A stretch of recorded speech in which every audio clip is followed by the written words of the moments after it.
nti yes ntabwo nzibagirwa mbere forever, ariko nimara gushaka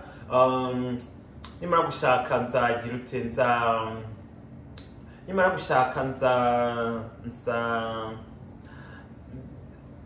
amaze kunyaprivima ko dukundana, of course wa mbere y'amafoto n'ibiki nabimanura mu nzu, ntabwo umwe wagiye forever, ariko kugira ngo n'undi afeelinge ko ari loved, ko akunzwe akagira. Kandi guys, burya iyo utangiye fresh relationship cyangwa urukundo rushya, wirinda gutanga ingiro wari wawe yitavye Imana cyangwa mwatandukanye, kuko bituma wa undi yumva ko ukiri kuri wa undi wa mbere, bigatuma utanakuba.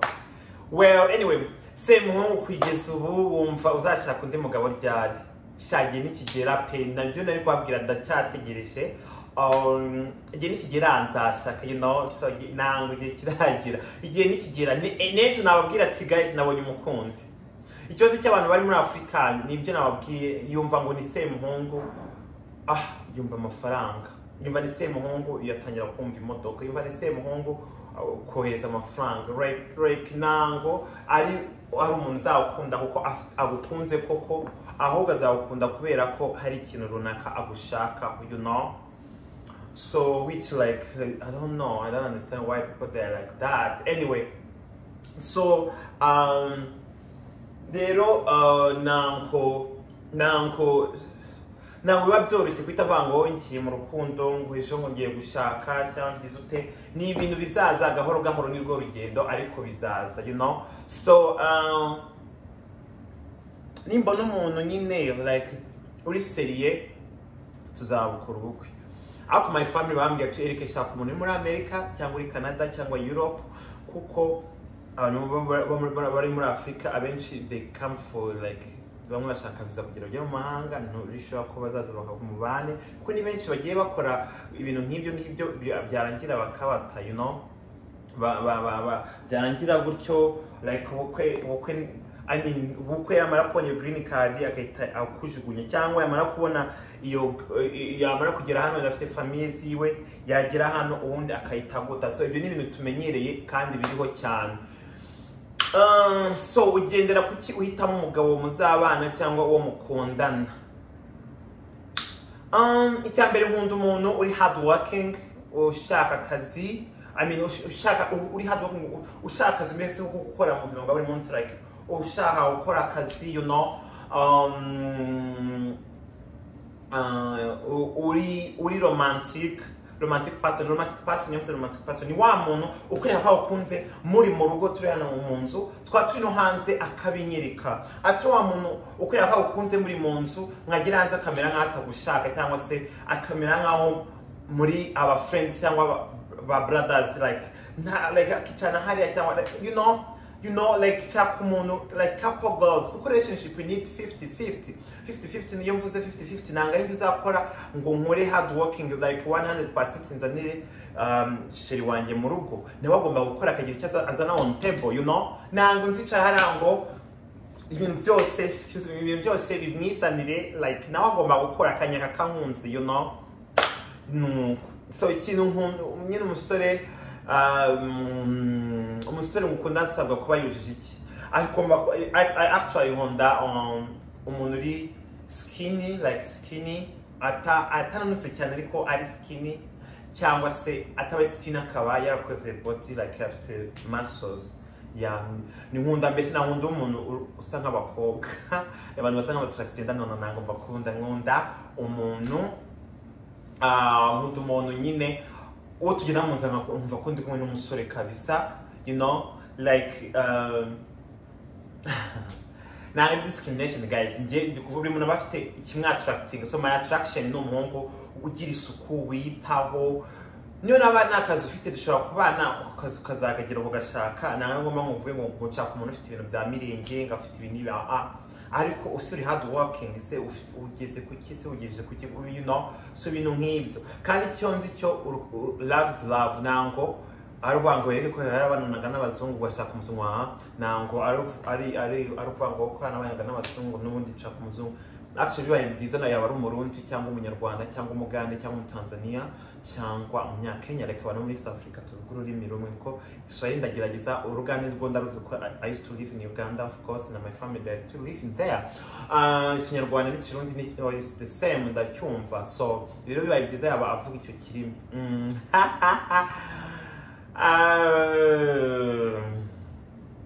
ngo umusore ukunda basabwa ko nabivuze ati ugenda kuki uhitamo umugabo uzabana cyangwa se wo mwakundana sabye nabyo nabisubije ati se iyo bagusereje kubijyanye no kubana no mu gitsina bifata gute.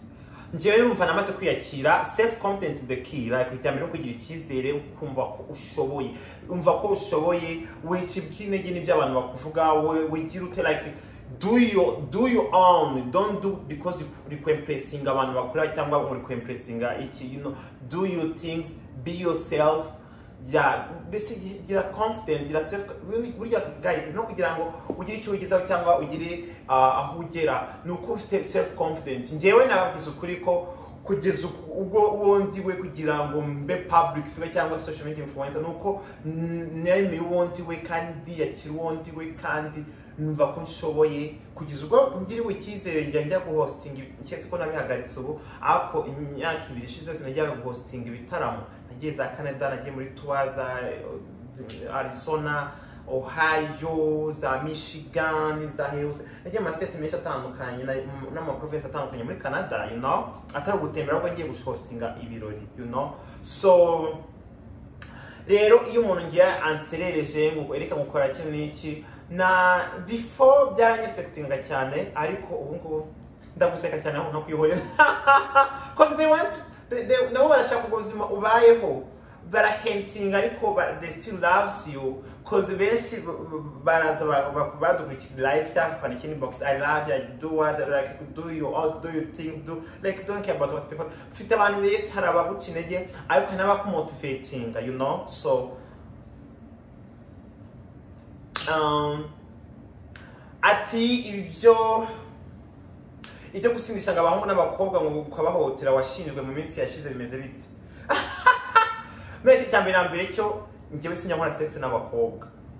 Ese wasindisha umukobwa ugiye kumuhotera kugira bitanga iki, like abakobwa bose b'inshuti zanjye niki uzava yakanshije ngereke ngo wankoreye bino na bino sha azabivuga. Hari umuntu ko se wavuga ngo ngereke gutya na gutya kandi nta muhungu ngenda mwesha inzoga ku ngufu, like na muntu uri under 18 ugigenda iwanjye aje kumusura. Muri muntu wese bari hejuru ya 21 kuzamuka, so na sinjya na hang out n'abana batoya reka kandi byo kuvuga ngo gusindisha abantu nabyo byabwenge mfata. Buri muntu afata inzoga ashoboye. Nese wahatira umuntu kumuha champagne mu wete ku ngufu atashaka kugira ngo bigende gute. Amafaranga aguze ibyo cupa y'amadolari 60 hafi 70 ukahatira umuntu kunywa inzoga, wahatira umuntu kunywa whisky hariya atayishaka.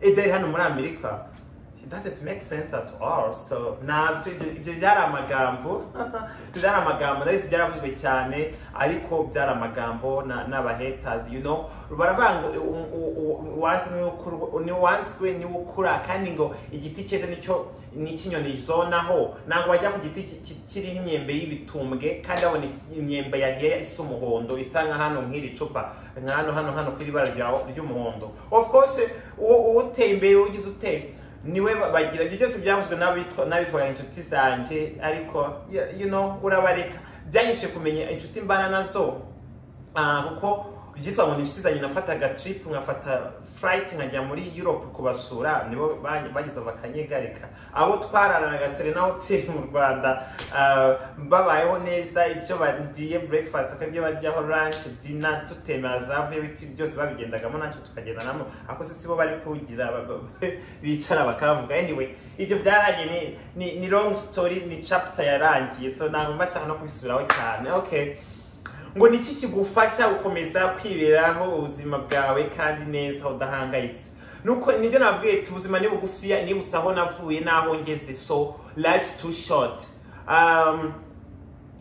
life's too short kandi like uyu munsi dushobora kuba turiho ariko we don't know tomorrow. Dushobora kuba turiho ejo tukazinduka twapfuye nk'uko my loved one wanjye yitabye Imana atarwaye. So ntawe nshaka kwivugaho cyane, ariko byangije kumva ko ubuzima ari bugufiya, binyigisha kumenya ko nshobora kwenjoyinga uyu munsi ejo nkaba nakiriho. So nibyo bituma nkora abahetaze nkabareka, kuko ntiwabuza abantu kuvuga, you know, ntiwabuza abantu kuvuga kandi ntiwabuza n'abantu kuvuga ikibarimo. So ubwo rero abantu rabareka bakavuga icyo bashaka,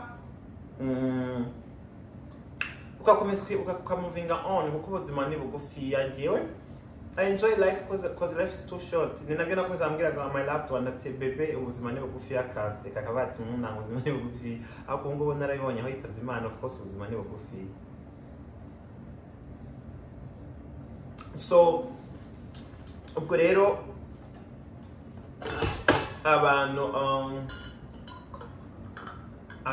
baca abandi intege bakumva ko udashoboye. Buri muntu wese arashoboye. Icyambere ni ukwigira icyizere ukumva ko ushoboye. Yes. Nese nkanjye se muhungu nzi ko nagera muri Amerika kuko Imana narahageze. So rero niba mfumara nisekera, ahora nishimye, ngira umutima usabana, itwo mfite tukiyanga dusangira n'abandi nkuko nabitangiyeho muri ya corona. Abantu baratubwiye ati dufashe. Amafaranga ngira hashira ntituzeho ngo wenda ni ukwezi kw'amezi abiri bakati bafungwa tukongera ugatangira ubuzima. Ariko nyabya aho kino kibazo kimaze amezi angahe tudakora, nabonye ko ibintu bitoroshye da. So ubwo rero ibyo byose ni ibintu binyigisha kugira ute kuba hambo, nkamenya kubana n'abandi kuko ubuzima ari bugufiya.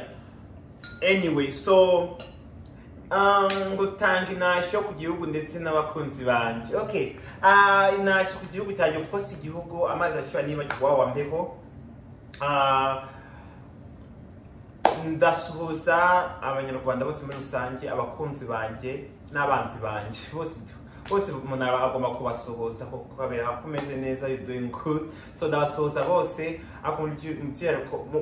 by'umwihariko abakunzi banje abankurikira kuri social media, Eric Semuhungu, sorry niyo mazina yanjye kuri social media. Ndabasuhuza bose, abamotivatinga,